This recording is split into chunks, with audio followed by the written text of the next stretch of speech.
আসসালামু আলাইকুম ওয়া রাহমাতুল্লাহি ওয়া বারাকাতুহু। সুপ্রিয় শিক্ষার্থী ভাই ও বোনেরা, সকলকে জানাই আমার ইউটিউব চ্যানেল HKM ইতমাম এই চ্যানেলের পক্ষ থেকে জানাই আন্তরিক শুভেচ্ছা অভিনন্দন। পাশাপাশি আমার ফেসবুক পেজ হাফিজ কারি মোহাম্মদ ইতমাম এই পেজ থেকেও জানাই তোমাদেরকে আন্তরিক শুভেচ্ছা অভিনন্দন। আশা করি তোমরা সকলেই ভালো আছো, তবে একটু চিন্তিত, কারণ সামনে তো পরীক্ষা আসছে, তাই না? এজন্য তোমরা চিন্তিত। ভাইয়ারা বোনেরা, তোমাদের চিন্তার কোনো কারণ নেই। আমি তোমাদেরকে আজকে দশম শ্রেণীর বাংলা প্রথম পত্র নিয়ে আলোচনা করব। আল্লাহ আমাকে তৌফিক দান করুন বলার, এবং যারা আমার ভাই বোনেরা আছে আমার কথাগুলো শোনার ইচ্ছা করছে, আল্লাহ তুমি তাদেরকে শোনার তৌফিক দান করুন। আমি আজকে তোমাদের বাংলা প্রথম পত্র নিয়ে আসছি। প্রথমে তোমাদের শর্ট সিলেবাসে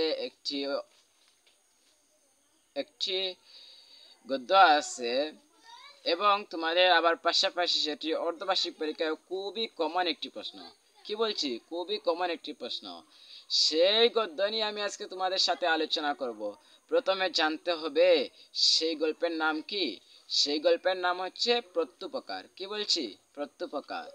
তাহলে এখন আমি প্রত্যুপকারের বহু নির্বাচনী নিয়ে আলোচনা করব আজকের এই ভিডিওতে, এবং সৃজনশীল প্রশ্নের ক নিয়ে আলোচনা করব।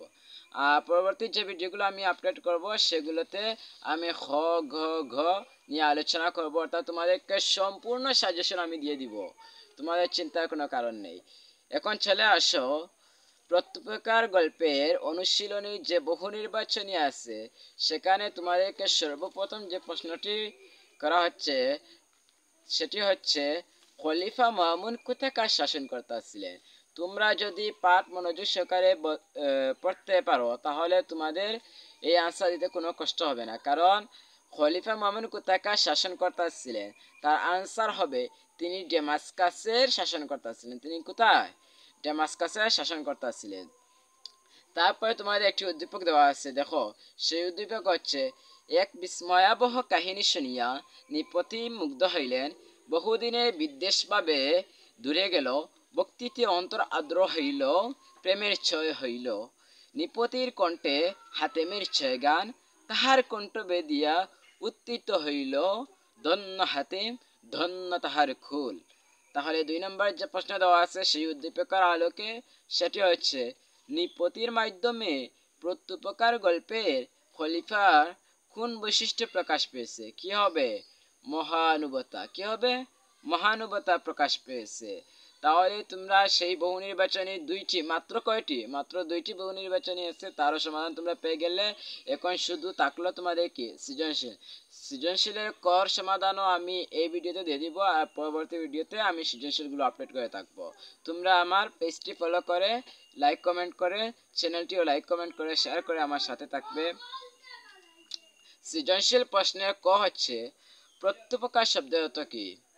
বলতো, প্রত্যুপকার শব্দের অর্থ কি? উপকারীর উপকার করা।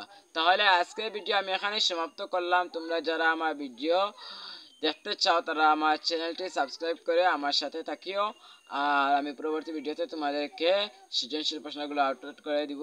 ভালো থাকো, সুস্থ থাকো। আল্লাহ হাফেজ। আসসালামু আলাইকুম ওয়া রাহমাতুল্লাহি ওয়া বারাকাতুহু।